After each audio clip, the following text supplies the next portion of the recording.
Hello everybody, welcome back to Cure for the Common Game. Today, in deck number 460, I want to give a shout out to Irini Sengir. Didn't realize exactly how many I had left for Homelands to do. Last night, or well, all day yesterday, I took 7 decks with me, and they were all Homelands Commander decks. And Ravika is still undefeated. I have run him 4 games now, and never lost a game. It's weird. Uh, but let's get into Irini Sengir here. She's a 4-mana 2/2. Keep in mind this was Homeland, so we didn't get as efficiently costed creatures back then. But white enchantments and green enchantments each cost an additional 2 to cast. Now that is pretty narrow. Now white and green are typically the enchantress type colors, but when I was deciding how to build Irini here, I thought, you know what, she obviously doesn't like white and green that much, so let's go with that. So first, let's do mana smoothing, I guess. We got a Wayfarer's Bauble, Dark Ritual, Pristine Talisman, Urgolem's Eye, and Bontu's Monument. Well, the Bontu's Monument's going to actually do some work because we got some creatures. Now, there haven't been... Today we get color annoyers as opposed to the days of old where we got color hate. But they typically weren't. Here, let's look at them. We got the Urborg Stalker 2/4. This is not really hating on color, just hating on stuff that's not your color. Eastern Paladin, just straight up destroying a green creature. Deepwood Legate is free if opponent has a forest. Barb Backworm, green creatures get smaller. Phyrexian Bloodstock, destroy target white creature when it leaves play. Mass Gorgon. Yeah, I know this one is kind of weird. It gives protection, but it's different, and that's why it appeals to me. Crypt Angel, Pro White. Ezon Shade has to be in there, right? Pro White. Phyrexian Slayer. Blocked by white creature, destroy. Phyrexian Reaper becomes blocked by green creature. The new Blight Beetle that we got. So, I mean, this is one I was really surprised to see protection come back. It is it's a good mechanic, but I can see how it gets very, very confusing at times. DEBT is because protection really does 4 things. DEBT, damage, it cannot be damaged by that color. Equipped and enchanted, it cannot be equipped or enchanted by that color. Blocking, it can't be blocked by that color. And targeted, it can't be targeted by that color. So a Stromgold Crusader can still get killed by a Wrath of God, Day of Judgment, because it does not target, it does not damage. Same true for a Dross Harvester. Now, the Dunerodder Outlaw is a color-shifted Whirling Dervish, which I'm really kind of down with. Nas Buffoon, protection from elves. We were doing protection from white and green, and I was like, well, this is typically a green thing. So, the Black Knight, we get into a part of Tom Chanfing's deck from '96 here with the Black Knight, the Order of the Even Hand, and Knight of Stromgold. Now, I've got 3 more creatures here that just... We're in mono black, and I wanted a little more push, so Gary was kind of the obvious. Squelching Leeches to give us a little bit of size on the battlefield, and Dalthy Horror to get us some just straight up evasion. I got 3 card draw spells in Ancient Cravings, Read the Bones, and Siphon Mind. I like Siphon Mind. I mean, making everybody discard 1. Yeah, it's not the best way to make friends, but it's just 1. But in a big game, this can draw you 4, 5, 6 cards. So now let's look at removal, which there is a bunch. I'm going to blow through the less sexy ones here with Doomblade, Dark Banish, Terror, Murder, Go to the Throat. Now, I'm counting Withering Boon as removal. Um, the card looks odd. Granted, it does look odd. But I still feel like this is situationally worse than a Doomblade. Yeah, it does stop it before it comes into play. That's the only difference. At 2 mana instant, a Doomblade does not cost you the 3 life. But there are uses for the Withering Boon for when you don't want that creature to actually hit the board. So that's why it's in there. Ashes to Ashes, I'll pay 5 life to exile 2 creatures all day long because it does not destroy. It gets around that nasty indestructible stuff. Cradle of the Grave. Here again, it's kind of a less than Doomblade. Massacred was what we called the original Black Wrath. Most of the time, this is going to be free. Parrot. Now, y'all know normally I don't run, hardcore color hosers just to be running them, but this is kind of her theme. The Parish, just blowing up all green creatures. Oh, I forget. There's a Befoul. You know, gets rid of the cradle or the creature. Reckless Spite. Here is not. I don't think it's quite as good as Ashes to Ashes because it just destroys, but it's still 2 for 1 and 5. Speaking of value,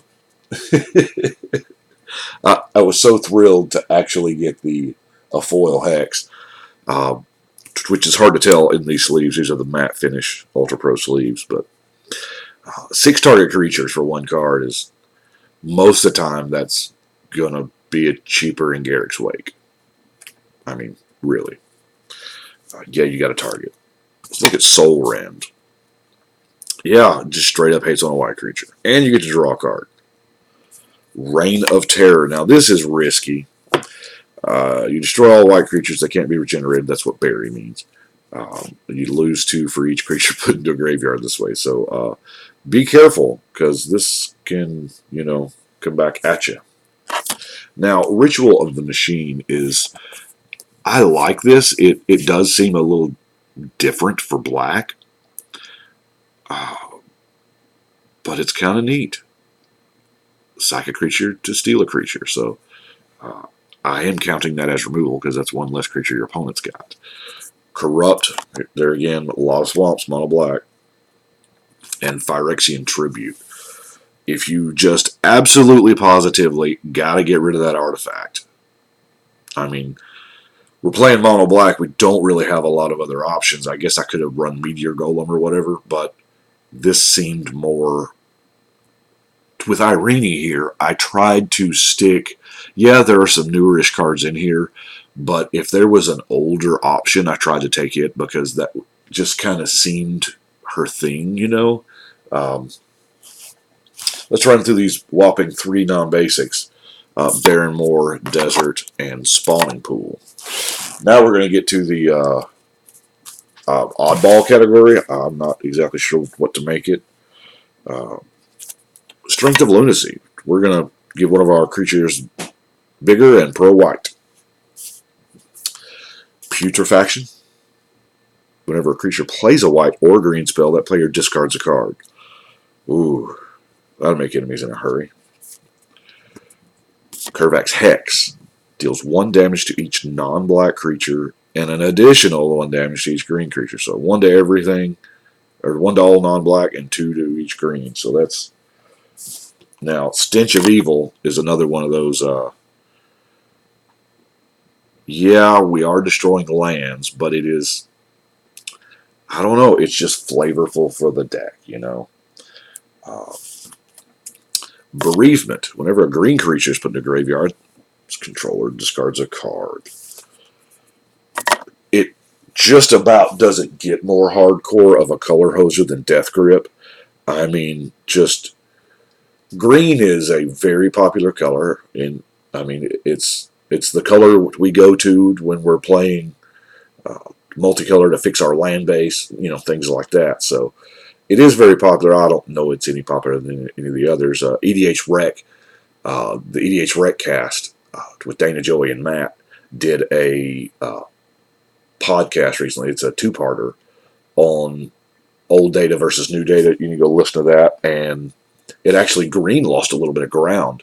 What they did was the EDH Rec website used to do every deck that's ever been made since the beginning of the website's history. Well, that's, quite a few years now. And some of those decks are older and outdated or just haven't been touched in years. So what they did was they did a cutoff for 2 years so that when you look at EDH Rec, you're getting the current data of the decks that are actually out there and not ones that have been taken apart 6 years ago or whatever.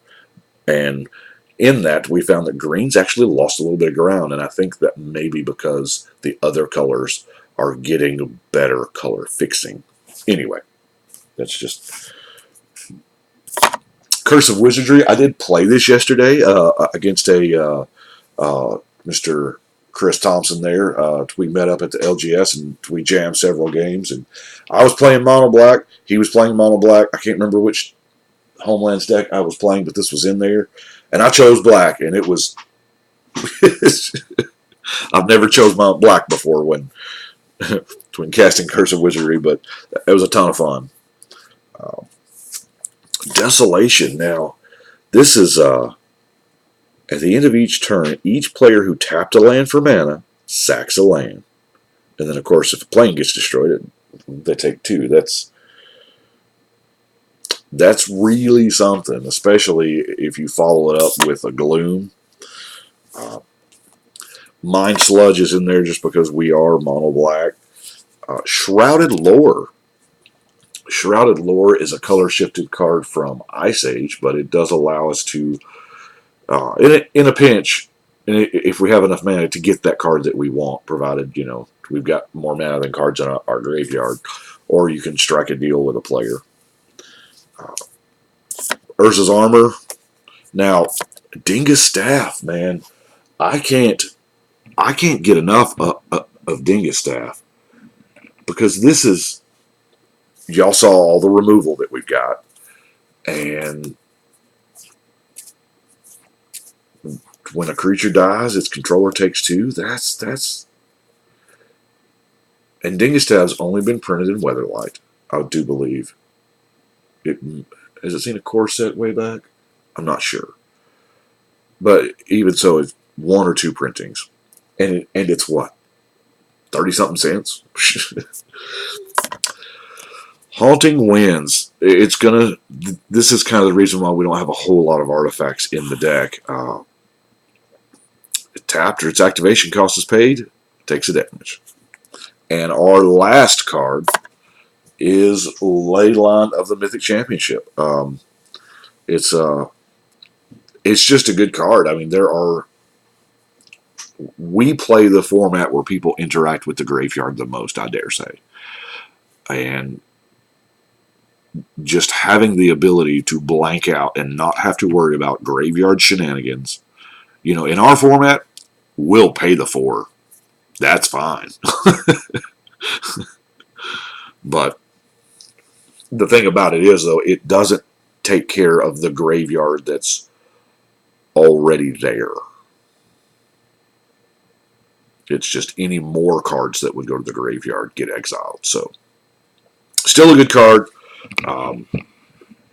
I think maybe if it took out the entire graveyard when it came in, it would probably be a little too powerful. So,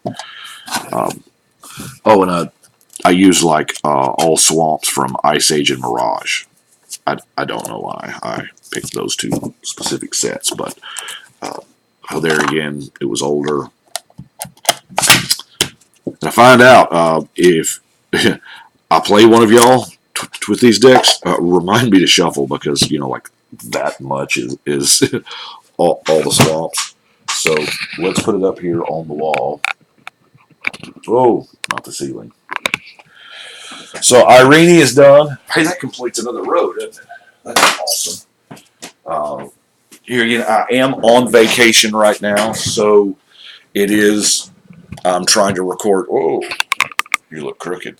Or I look crooked. Something. Do we look crooked now? No, we're good.